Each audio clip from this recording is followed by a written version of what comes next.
Did Buffalo Bills GM Brandon Beane go too far in calling out WGR?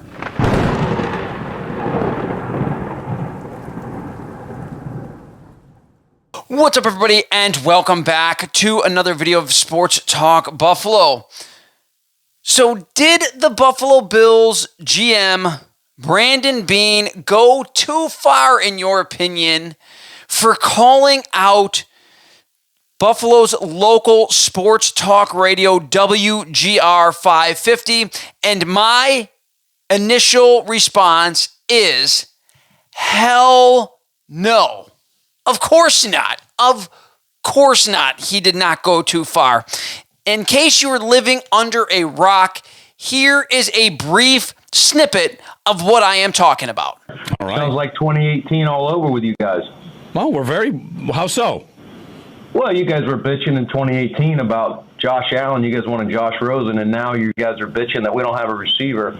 I don't get it. Like, a year ago, I get you guys asking why we didn't have receivers, but I don't understand it now. You just saw us lead the league in points when you add all the postseason. No one scored more points than the Buffalo Bills, including the Super Bowl champions. So you just saw us do it without Stephon Diggs, same group. How is this group not better than last year's group?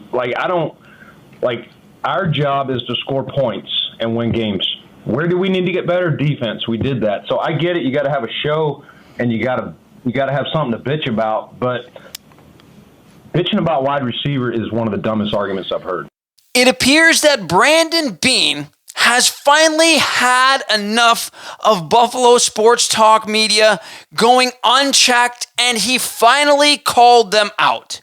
Buffalo sports talk media, outside of the local podcasters, however, WGR is realistically the only big sports talk radio station that we have in Western New York, so they largely go unchecked with their opinions, and I am glad that Brandon Beane finally called them out. Now, this has seemingly divided Bills fans, with some saying it's unprofessional, etc. Well, people like myself love it.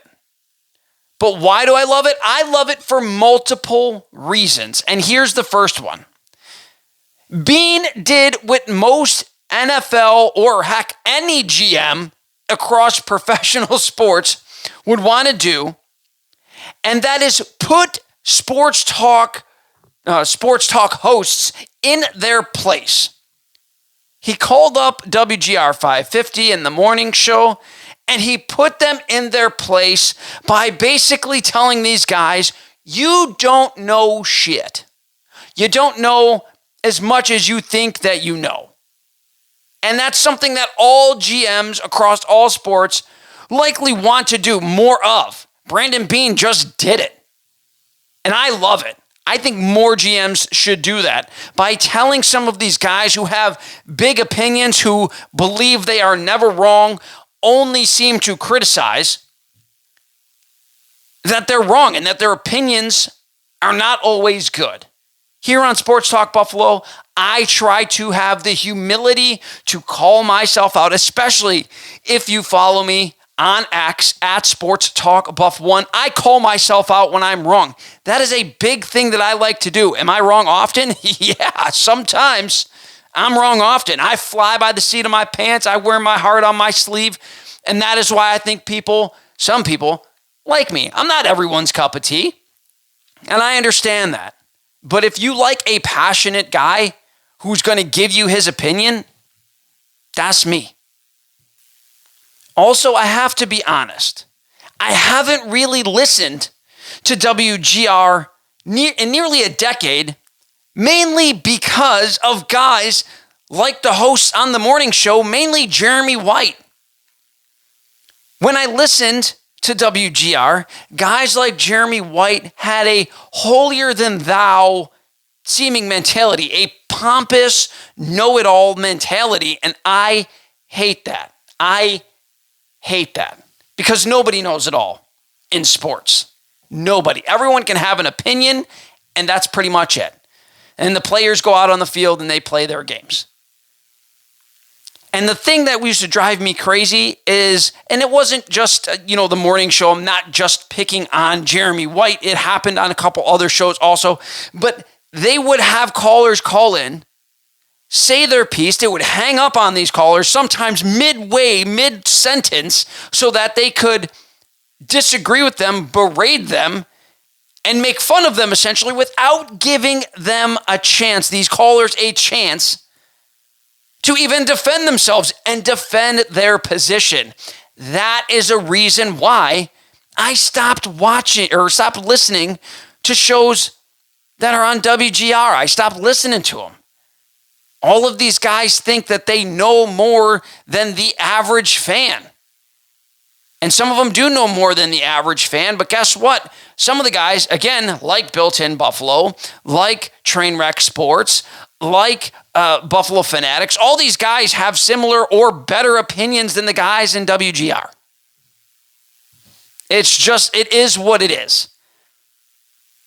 But I digress. Another reason why I love what Brandon Beane said is, of course, whether he's right or wrong, he is showing confidence in the wide receiver room that he has. He is standing up for the guys that he currently has on his roster.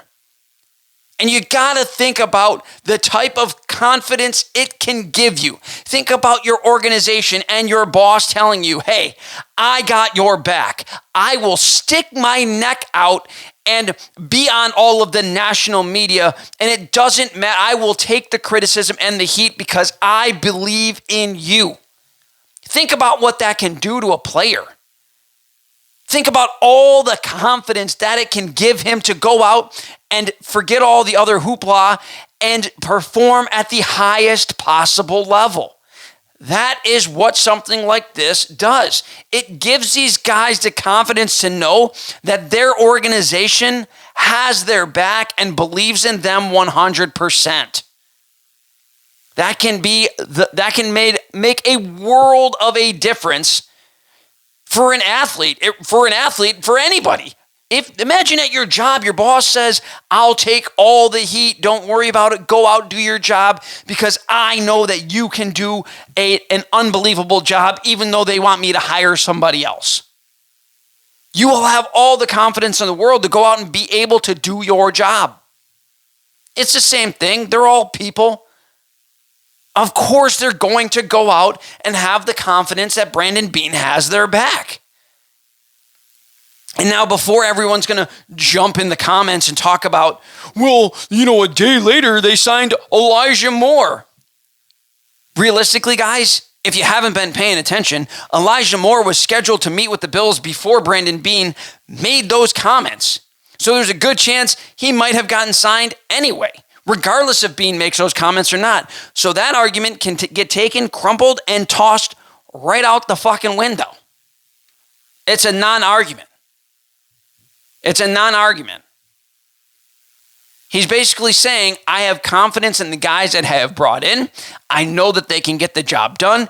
And with a world-class quarterback, we have enough firepower, as shown last year, to be able to get the job done and get us and make us and continue to make us Super Bowl contenders. Because at the end of the day, that's what it's all about, guys. As long as the Buffalo Bills are winning games and are Super Bowl contenders, who cares? Who cares what their wide receivers look like? As long as they continue to win. Now, do I believe that the Bills can benefit from having a go-to number one guy? Of course. What team wouldn't be able to benefit from that? There's no team in the NFL that couldn't benefit from that. But it doesn't always work out that way. And sometimes you just have to have guys that can play, and Allen will spread the ball around, and you have to come up with an offensive scheme that can maximize the skill set of each guy. That is up to the offensive coordinator. Josh Allen has to elevate everyone around him. Even Brandon Beane said it. That's kind of what Tom Brady did. Tom Brady had Gronk, but he, outside of a year or two, I don't know how many years Randy Moss was there, towards the end of his career, he didn't really have elite receivers. He had Julian Edelman. Like, that's it. right, in the slot. But name all of the wide receivers that he had. He didn't have these world-class number one wide receivers. He was able to get the job done. They did it with really good defense. That's something that the Bills drafted for, right? Elijah Moore has shown that he can play, and he can play at a relatively high level and better than probably anyone that is a 5th or later draft round pick could be. So I don't know what fans and other fans and radio hosts are mad about. Is this going to be the best wide receiver room in the world? Absolutely not. But is it the worst? We'll see. We'll see. But I have faith enough in the job that Brandon Beane and Sean McDermott and the rest have done over the course of their tenure to know that they will keep this team in contention as one of the best teams in the NFL. Sure, we all want that Super Bowl. Of course we do. Of course we all want that Super Bowl. And let's be honest, guys, does it matter how we get it? If we get it with locking teams down and winning games 16-13, is it going to matter to you? It's not. It's not. So who cares if they draft all defense? As long as they have enough offense to win games and continue to win games, that's all that matters.